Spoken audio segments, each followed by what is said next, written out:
오늘은 자기 자신에게 인사를 하겠습니다. 주님의 교회 잘 세우십시다. 주님의 교회 잘 세우십시다. 마스크는 꼭 하시기 바랍니다. 자, 오늘 8번째 시간.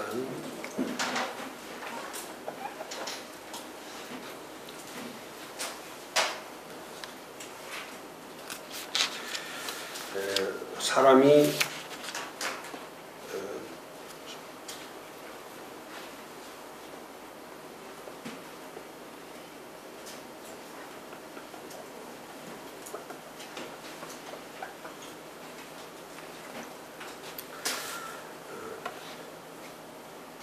참 무서운 시대가 됐습니다.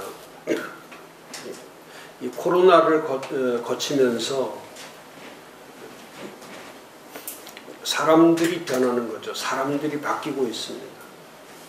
그 사람들이 바뀌는데 가장 지금 무서울 정도로 바뀌는 것이 전부 다 사람들이 공격적이 돼버렸습니다. 공격적이라는 것은 뭐냐면 하나님이 말씀을 하셔도 그 말씀에 대해서 이제 동의를 하지 않는 거죠. 원래 이 하나님이 말씀하시면 이 말씀에 대해서 이제 전적 동의를 해야 되는데 이게 이제 순종이죠. 전적 동의, 순종을 해야 되는데 이제 전적 동의를 하지 않습니다. 그래서 목사가 설교를 해도 그 설교에 대해서 듣지 않죠.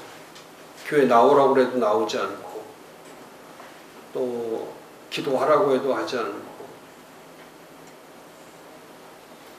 어느 순간부터 이제 이 전적 동의가 이제 부분 동의로 자기에게 맞으면은 거기에 따르고 하나님 말씀이면 따라야 되는데 지금은 이제 그 선택이 누구에게 달려 있느냐면 자기 자신에게 달려 있는 거죠. 자기 자신에게 조금이라도 이득이 없으면은 하나님의 말씀이라 할지라도 부분적 동의를 할 뿐이지 전적 동의를 하지 않죠.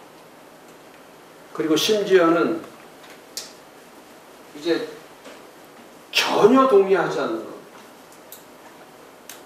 그래서 이제 교회를 이탈해 버리는 거예요. 하나님을 이탈해 버리는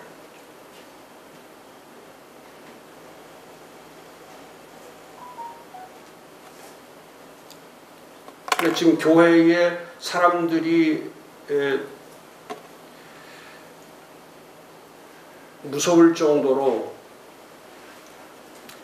이제 목사에 대해서 비난을 하고 심지어 교회까지도 비난의 대상이 되는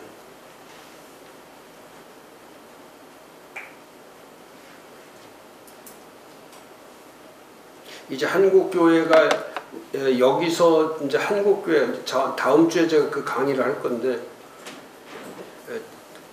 한국교회가 여기서 이제는 정말 기로에 서 있는 것이 뭐냐면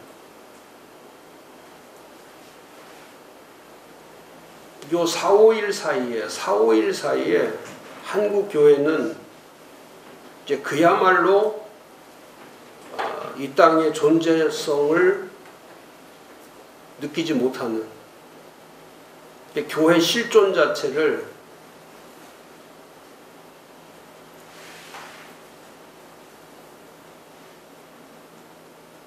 이제 더 이상은 교회가 교회 역할을 할 수가 없는 이제 그런 시기 가운데 와 있죠. 그래서 다음 주에 제가 특별히 준비한 것이면 이럴 때에 지금도 제가 이걸 쭉 하고 있지만은 엄청나게 중요합니다. 이거 제가 그랬잖아요. 더 좋아지거나 더 나빠지거나 2월 달부터 더 좋아지거나 더 나빠지거나 이 현상은 계속 간다고. 이건 계속 가는 거예요. 끝까지 가는 거예요. 그래서 결국 두 종류밖에 없어요. 살아나는 교회가 있고 그냥 죽는 교회가 있는 거예요.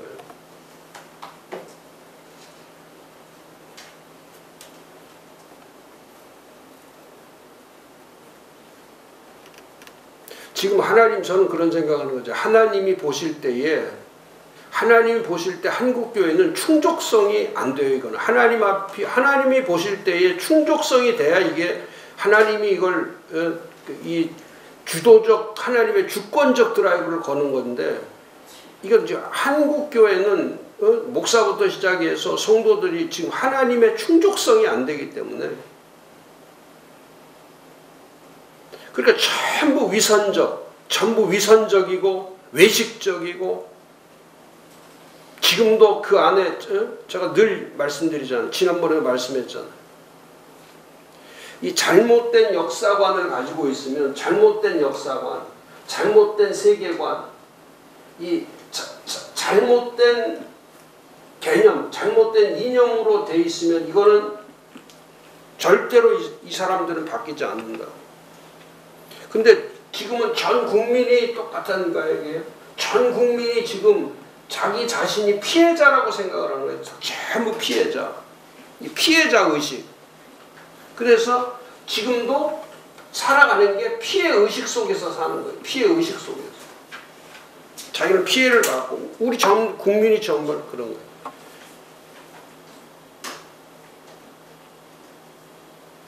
근데 지금 와서 그랬잖아요. 지금 와가지고 과거를 청산하자?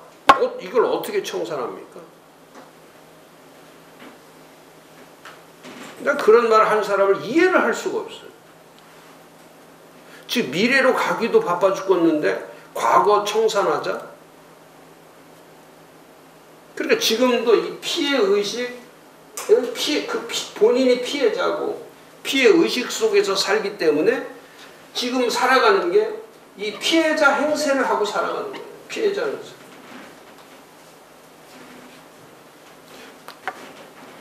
그러니까 우리는 뭐 일본이든지 뭐 미국이든지 뭐 중국이든지 어느 나라든지 전부 생각이 그거예요. 전부 다 피해를 봤다 생각하는 거죠. 피해를 입었다.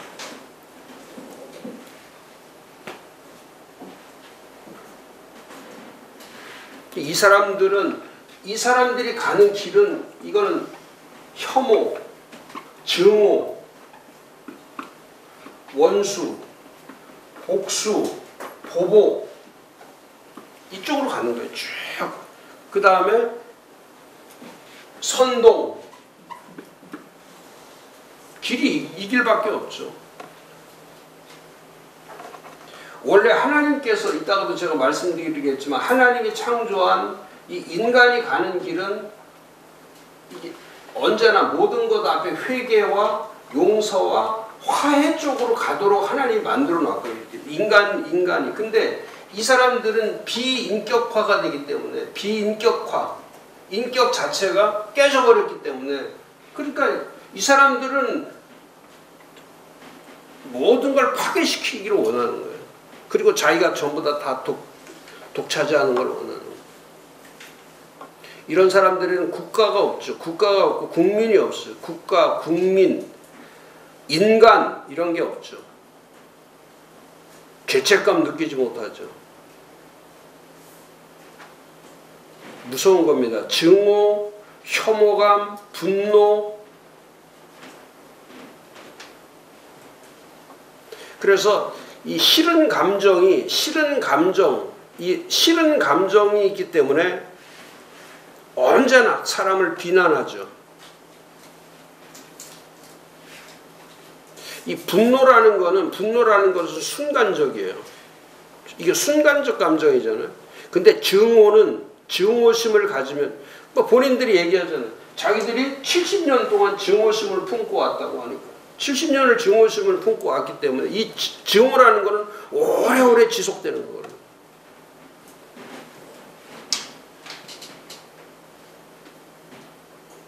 보통 감정은 시간이 가면 갈수록 그 감정은 약해져요.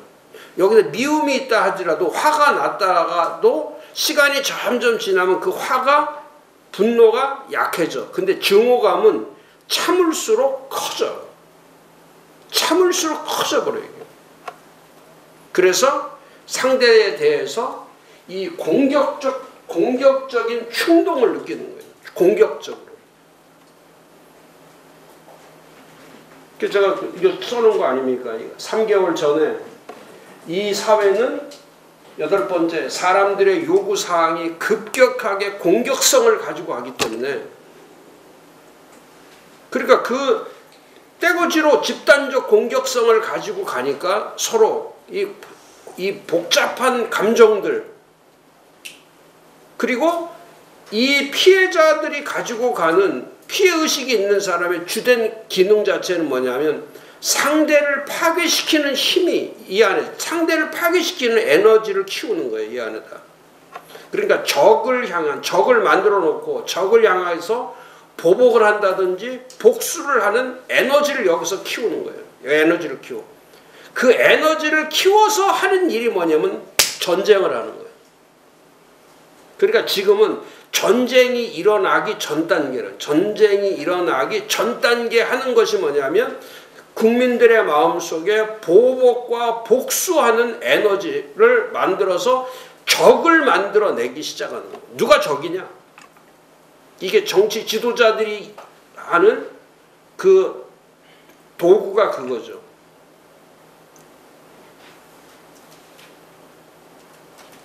그래서 마치 이 드라마나 지금 이 한국 사회는 지금 드라마를 찍고 있단 말이에요. 영화 한 편을 만드는 거예요. 그 영화 한 편이 뭐냐? 그게 복수극을 만드는 거예요. 복수극.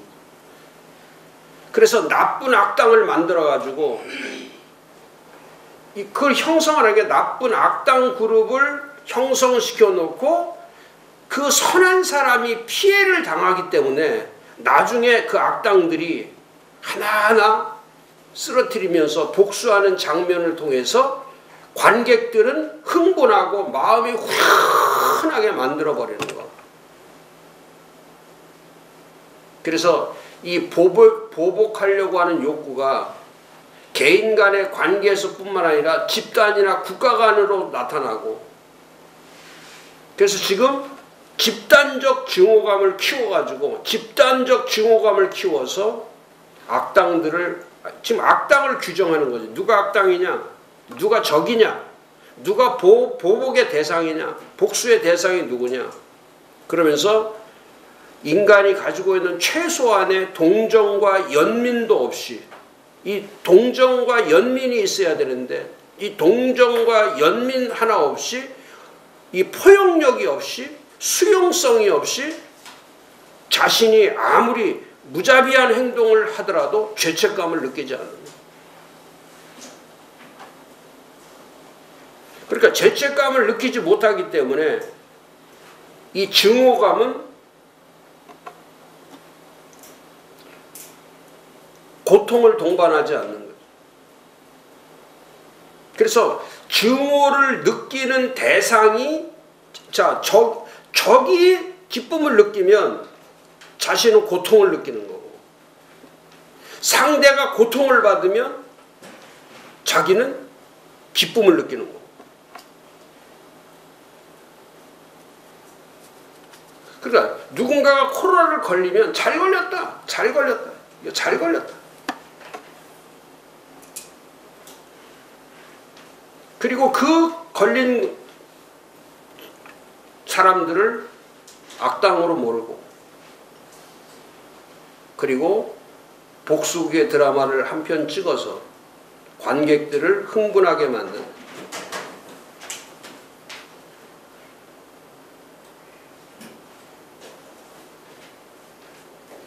근데 그게 아니거든요. 이 누군가 코로나에 걸렸을 때는, 그 코로나에 걸렸을 때는 아픔을 느끼는 거예요. 아픔을 느끼는 거예요. 누군가가 코로나에 걸렸을 때, 누군가가 고통 중에 있을 때, 누군가가 어려움 중에 있을 때, 누군가가 상처를 받았을 때, 그럴 때 함께 연민을 느끼고 함께 동정을 느낄 때, 그게 인간의 최소한의 인격을 가지고 있는, 인간이 가지고 가는 기본적 성격이거든요. 기본적인 성질.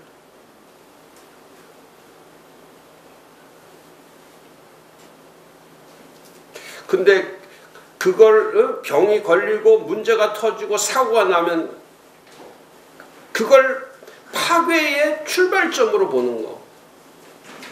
근데 시간이 지나서 역사가 바뀌면, 시간이 지나고 역사가 바뀌면 그 역사는 그 사실을 그대로 기록하는 거예요.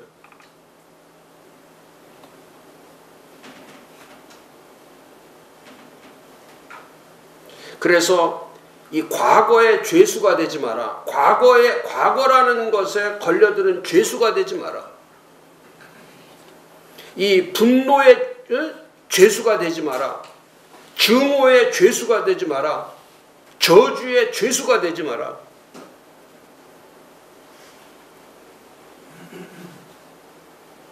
그리고 우리는 항상 가져야 될 마음이 지금도 똑같이 회개하는 마음, 용서하는 마음, 화해하는 마음, 더 나아가서 책임까지 지는 마음. 그것 때문에 하나님께서 우리에게 주신 큰 선물이라는 게 있는데, 그게 뭐냐면 자유를 주셨고 평화를 주셨고, 그 큰 것 때문에 하나님이 그 큰 것, 이 자유와 평화와 정의, 우리는 지금 불의에 서지 아니하고, 그래서 지금은 목사님들이 분별력을 잃지 않아야 되는데, 지금 주일부터 오늘까지 오는 이 4일 동안에 목사님들이, 한교총도 마찬가지고 대형교회 목사들도 마찬가지고, 전부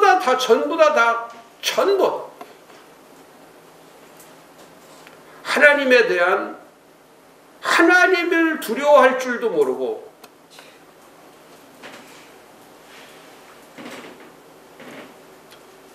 저항할 줄도 모르고, 갱신, 개혁이 뭔지도 모르고, 그냥 낡은 누더기 옷 한 벌 입고서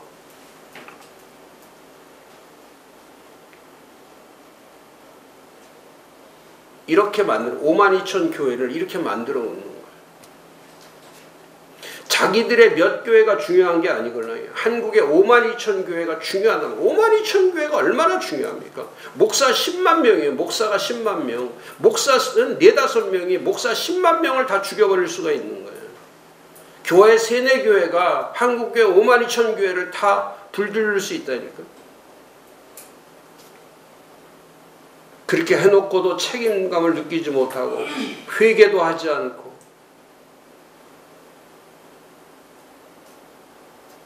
그러니까 하나님이 보실 때 한국교회를 향한 하나님의 충족성이 이게 가능한 거냐.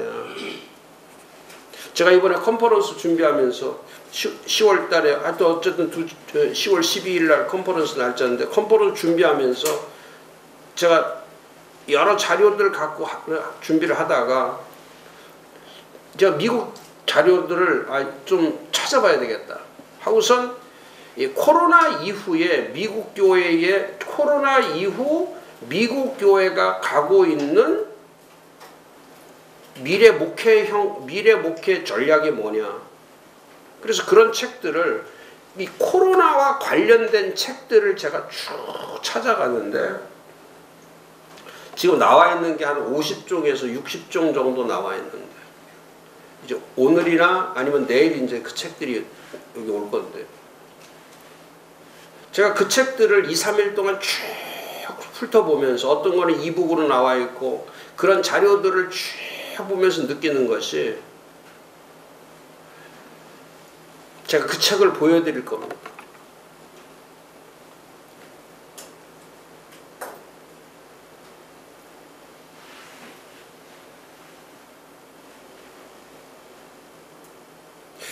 이 교회라는, 이 교회라고 하는 이 분별력,